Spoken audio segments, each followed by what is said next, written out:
Hello friends, welcome to ओजस्वी English classes. कैसे हैं आप सब? आई होप आप बहुत बढ़िया होंगे।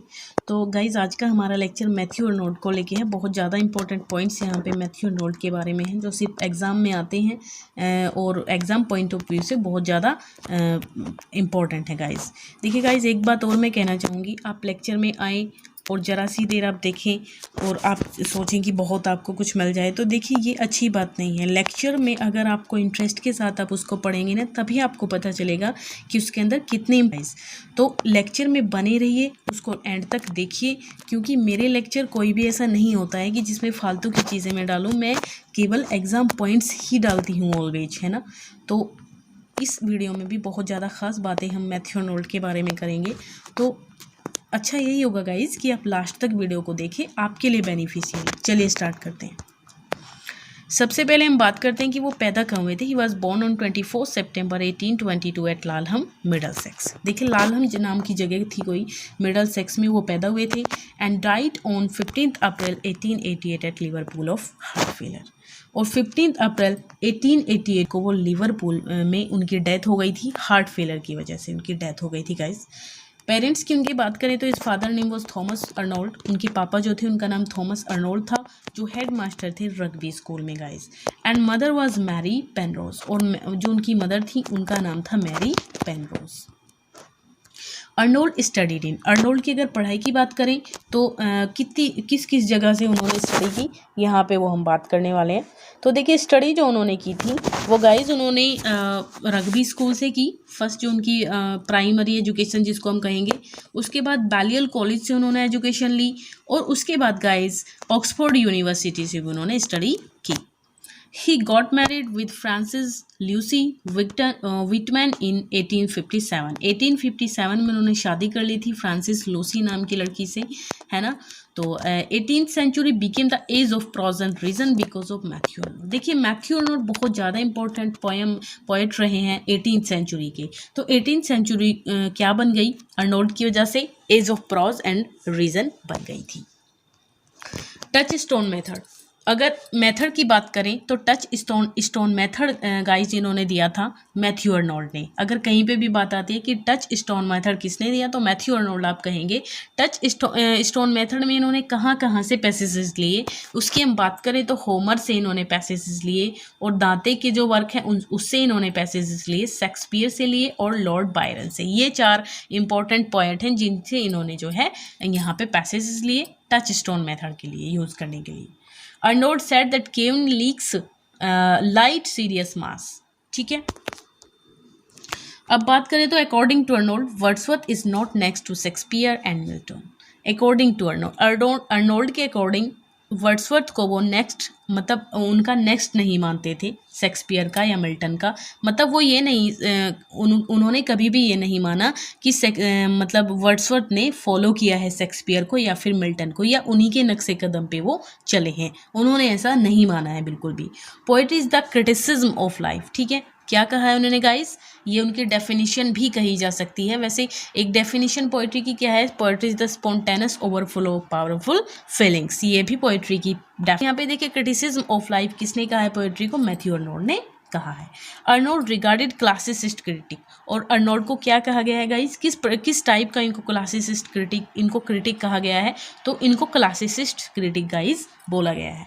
Culture and energy deals with theology, culture and energy में बात करें तो ये थियोलॉजी पे बेस्ड इनका वर्क है। Thyrsis is an elegy written on the death of Arthur Hugh Clough, died in 1861। देखिए, इनके जो फ्रेंड थे आर्थर हक क्लफ, थायरसिस, उन्हीं की डेथ पे इन्होंने लिखी है मैथ्यू अर्नोल्ड ने। कब लिखी है? 1861 में इनकी डेथ हो गई, तो इन्हीं के ऊपर इन्होंने ये पोएम लिखी है। किसने लिखी है? मैथ्यू अर्नोल्ड ने लिखी है। थायरसिस, बहुत ज़्यादा बार गाइज ये आती है कि ये थायरसिस जो है कौन है इसके राइटर। नेक्स्ट है Arnold puts stress on comparative criticism. इन्होंने थोड़ा सा जोर जो है कंपैरेटिव क्रिटिसिज्म पे भी डाला है, इसको भी ये यूज़ किया करते थे। Elegies are the best poems by Arnold. अगर उनकी फर्स्ट चॉइस की बात करें कि किस चीज़ को बहुत ज़्यादा वो वैल्यू देते थे, तो गाइज वो एलिजीज को बहुत ज़्यादा लाइक करते थे, और elegies are the best poems by Arnold. Arnold ने जो भी एलिजीज लिखी हैं वो बहुत ही ज़्यादा फेमस रही हैं। Arnold was influenced by William Wordsworth. Arnold William Wordsworth थे, बहुत ज़्यादा वो फेमस थे, है ना, उनको बहुत ज़्यादा वो लाइक करते थे, उनको मतलब ज़्यादा वो लाइक करते थे, पसंद करते थे उनको। तो this stand this is of modern life with its hurry and divided aim. ये लाइन कहाँ पे आई गाइज? द स्कॉलर जिप्सी में आई है ये 1853 में, जो ये बार इनका पब्लिश हुआ था। क्या लाइन है guys? This strange diseases of modern life with its hurry and divided aims. Next point है हमारा, thou hadst one aim, one business, one desire. ठीक है, ये किसके लिए बोला है इन्होंने? शेक्सपियर पोएम भी बोला है शेक्सपियर के लिए। क्या बोला है गाइस? कि दाउ हेडेस्ट वन एम, कि उनका वन एम था, वन बिजनेस, एक ही काम था उनका, वन डिज़ायर, और वो एक ही उनकी डिज़ायर थी। Self schooled, self scanned, self honoured, self secured. Guys Shakespeare को इन्होंने और भी कुछ बोला है, सेल्फ स्कूल्ड बोला है। मतलब आपको पता होगा गाइस, शेक्सपियर का लेक्चर मैं पहले डाल चुकी हूँ, उसमें मैंने आपको बहुत डीपली बताया है शेक्सपियर के बारे में कि वो मतलब ज़्यादा वो स्कूल नहीं गए थे, वो खुद ही पढ़े लिखे थे, जितने भी पढ़े लिखे थे। यहाँ तक माना जाता है कि वो अपनी राइटिंग खुद भी नहीं लिखते थे, मतलब किसी और से वो राइटिंग कराते थे, है ना। तो लेकिन थोड़ा सा संदेह ये भी लगता है कि अगर वो बिल्कुल पढ़े हुए लिखे नहीं थे तो इतने अच्छे अच्छे वर्क्स उन्होंने कैसे लिखे, है ना। तो उनको ना सेल्फ स्कूल्ड कहा जाता है, कि खुद ही उन्होंने अपनी पढ़ाई की। सेल्फ स्कैंड कहा जाता है, या फिर self honoured and self secure, चारों ही चीज़ें उन्होंने शेक्सपियर के लिए बोली है। Shakespeare all pains the immortal spirit must under, Shakespeare poem में ये लाइन भी गाइस शेक्सपियर पोएम में आई है, all pains the immortal spirit must endure. Arnold termed Shelley as melopoeic. Arnold ने सैली को क्या बोला है? सैली को इन्होंने मेलोपोइक बोला है। एक ये लाइन है गाइस कि others abide our question thou art free, we ask and ask thou smilest and still. Shakespeare के लिए बोला है इन्होंने शेक्सपियर में। Thyrsis is a pastoral elegy. Guys मैंने बताया आपको कि मैथ्यू अर्नोल्ड जो थी बेस्ट पोएम्स उनकी एलिजीज थी, तो ये बहुत ही ज़्यादा फेमस इनकी एलिजीज है थायरसिस, है ना। रग्बी चैपल इज ऑल्सो, और रग्बी चैपल के नाम से भी इन्होंने दो एलिजी इन्होंने बहुत बढ़िया लिखी हैं, Thyrsis and Rugby Chapel. Rugby Chapel इन्होंने अपने फादर जो थे उनकी डेथ पर लिखी है।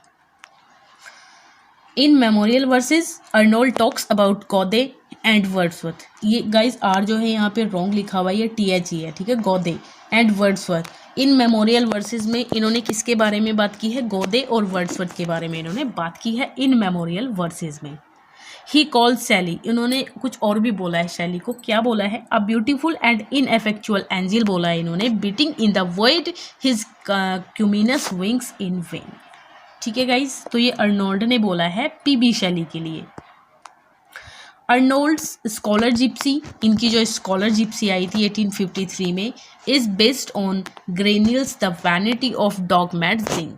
ठीक है, ग्रेनियल्स जो पोएट रहे हैं उनकी the vanity of dogmatizing से ये जो है इसी पे बेस्ड है। ठीक है, अगर ये पूछ लिया जाए कि अर्नोल्ड की जो है स्कॉलर जिप्सी किस पे बेस्ड है, किससे इसको लिया गया है, तो the vanity of dog magazine.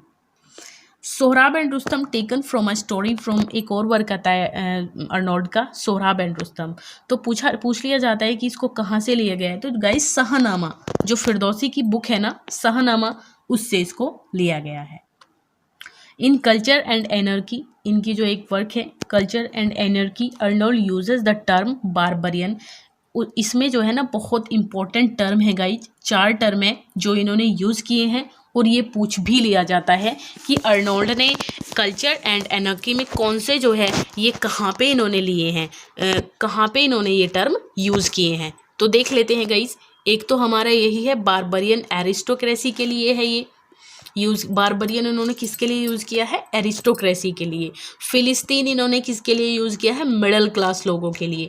Populace इन्होंने पीपल के लिए यूज़ किया है। एंड हिब्राइज्म इन्होंने मोरल एजुकेशन के लिए, नैतिक शिक्षा के लिए किया है इसका यूज़। ठीक है, तो ये 4 चीज़ें बहुत इंपॉर्टेंट है, आपको इनको याद रखना है। Truth sits upon the lips of a dying man, ये लाइन गाइस कहाँ आई है? ये सोहराब एंड रुस्तम में आई है। ये लाइन बहुत इंपॉर्टेंट है, हमेशा पूछ ली जाती है ये कहीं पर भी, तो आपको इसको याद रखना है कि सोहराब एंड रुस्तम से ये ली गई है कि truth sits upon the lips of a dying man. Chaucer lacks high sensuousness Arnold, ये भी अर्नोल्ड ने ही कहा कि चौसर में जो थी वो लेस कमी थी हाई सेंसुअसनेस की। A poetry of revolt against moral ideas is a poetry of revolt against life। ठीक है, ये पॉइंट लाइन्स भी गाइज अर्नोटिक की द्वारा ही बोली गई हैं कि a poetry of revolt against moral ideas is a poetry of revolt against life। Guys memorial verses में जो इनका 1850 में आया है, ये याद रखना है आपको, इसकी डेट याद रखनी है कि कब आया है ये। 1850 में आया गाइज, और इसमें कितनी लाइन्स है ये भी आपको याद रखना है। 74 लाइन्स इसके अंदर गाइज हैं। He laid us as we at birth on the school flowers left of earth। ठीक है, ये वर्ड्सवर्थ के लिए इन्होंने बोला है गाइज। और अर्नोल्ड जो है, मैंने पहले बताया आपको कि वो बहुत ज़्यादा लाइक करते थे वर्ड्सवर्थ को, तो ही लेड अस, ये लाइन उन्होंने वर्ड्सवर्थ के लिए बोली है कि वो हमको इस प्रकार से छोड़ गए हैं, on the school flowers left of earth, है ना। तो गाइज़ ये हमारा आज का लेक्चर था। आई होप आपको अच्छा लगा होगा, बहुत ही ज़्यादा इंपॉर्टेंट पॉइंट्स हैं इसमें। तो गाइज़ अगर आपको मेरी टीचिंग अच्छी लगती है तो प्लीज़ चैनल को सब्सक्राइब कीजिए, लाइक कीजिए, शेयर कीजिए एंड कमेंट ज़रूर कीजिए, ताकि मुझे पता चले कि आपको कैसा लग रहा है, अच्छा लग रहा है या ख़राब लग रहा है। ठीक है, थैंक यू सो मच।